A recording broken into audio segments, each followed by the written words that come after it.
Oke, setelah dalam video sebelumnya kalian mengamati bagaimana simulasi percobaan efek fotolistrik. Nah, sekarang kita akan memberikan penjelasan teoritisnya ya, yang diberikan atau dikemukakan oleh Albert Einstein 5 tahun, kurang lebih 5 tahun setelah percobaan ini ditemukan. Jadi kurang lebih 5 tahun itu ada masa di mana para ilmuwan itu bingung. Ini kenapa kok bisa begini gitu ya.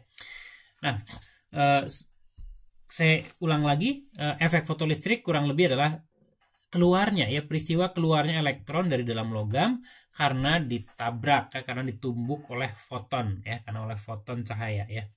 Nah, jadi pada proses tumbukan itu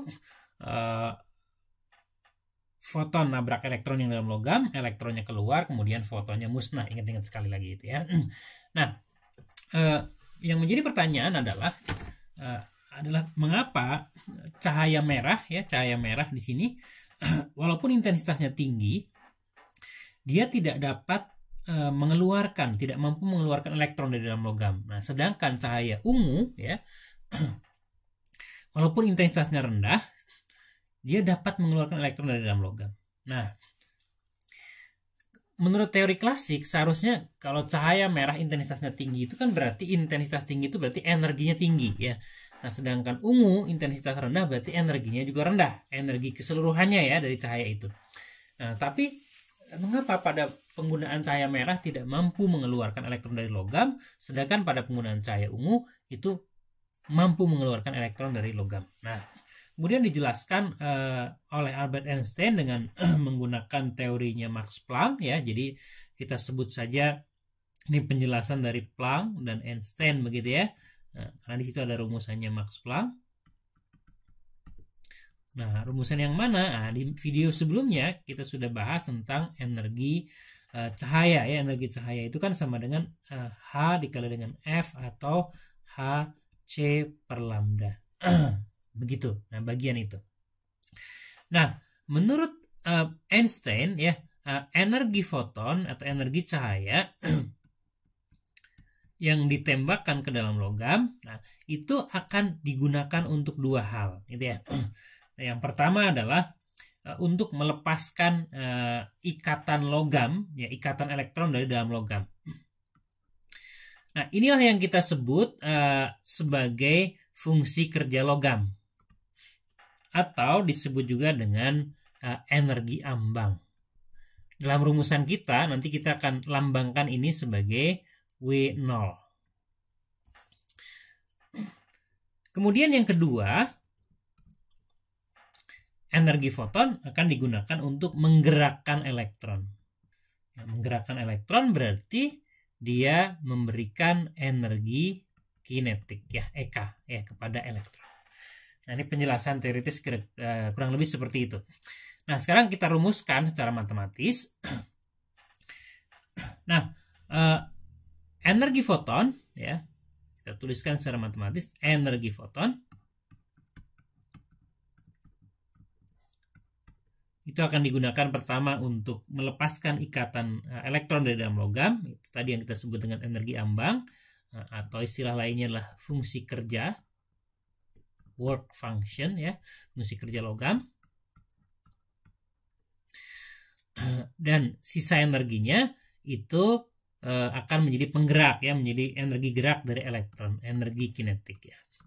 Nah, dengan anggapan bahwa tadi ruang di antara dua elektrode itu adalah ruang kosong atau ruang vakum ya, maka tidak ada apapun yang menghalanginya, tidak ada menghalangi gerakan elektron, maka kita akan dapatkan energi kinetiknya adalah energi kinetik maksimum ya. Kita bisa tuliskan nih energi foton H kali F atau HC per lambda kan sama dengan fungsi kerja logam biasanya kita lambangkan tadi dengan W0 ya, yaitu ditambah dengan energi kinetik maksimum. Nah, dari rumusan ini kita bisa memahami bahwa elektron itu hanya akan keluar dari logam, alias dia akan mempunyai energi kinetik ketika energi fotonnya HF ini lebih besar dari fungsi kerja logam. Nah, itu penjelasannya ya, kenapa ada dibutuhkan frekuensi tertentu, minimum frekuensi terendah ya. Nah, jadi kalau energi fotonnya atau HF ini lebih besar daripada W0, baru elektron akan keluar atau ada energi kinetik ya. Nah, ini W0 biasa juga kita tulis dengan H dikali dengan F0. Nah, F0 disebut dengan frekuensi ambang ya. Atau kita bisa tuliskan rumusan terakhir ini sebagai energi kinetik maksimum sama dengan HF min HF0. Nah, rumusan terakhir ini kita bisa analogikan, kita bisa serupakan dengan persamaan yang cukup kalian kenal. Mungkin kalian banyak belajar di matematik, ya, fungsi linier Y sama dengan MX ditambah dengan C. Ya. Nah, tentu kalian ingat semuanya. Nah, kalau kita punya persamaan seperti ini, Y fungsi X, X-nya pangkat 1 ya, ini fungsi linier, garis lurus ya, nanti bentuk grafiknya. Nah, si C-nya, konstanta atau titik potong dengan sumbu Y itu adalah yang ini, minus HF0. Nah, itu adalah titik potong dengan sumbu Y. Kemudian F-nya adalah sumbu X-nya. Nah, kemudian si H-nya itu adalah M. M itu adalah, ingat, M itu adalah gradien alias kemiringan. Gitu. Nah, kalau kita gambarkan ya, kita akan mendapatkan grafik seperti ini. Grafik percobaan efek fotolistrik. Nah, sumbu X-nya adalah F frekuensi, sumbu vertikalnya adalah Y, ya ini energi kinetik maksimum. Kemudian kita punya titik potong terhadap sumbu Y, yaitu ini minus HF0. Minus HF0, jadi titik potongnya di sini. Minus W0 atau minus HF0. Gitu ya. Kemudian ketika F-nya sama dengan F0, ya, ketika F-nya sama dengan F0, tentu saja energi kinetiknya sama dengan 0. Jadi kita punya titik potong di sini juga. Ini F0. F sama dengan F0, jadi energi kinetiknya 0.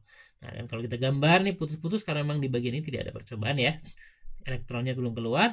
Nah, elektron baru keluar kalau frekuensi cahaya yang digunakan itu lebih tinggi dari frekuensi ambang ya, gitu.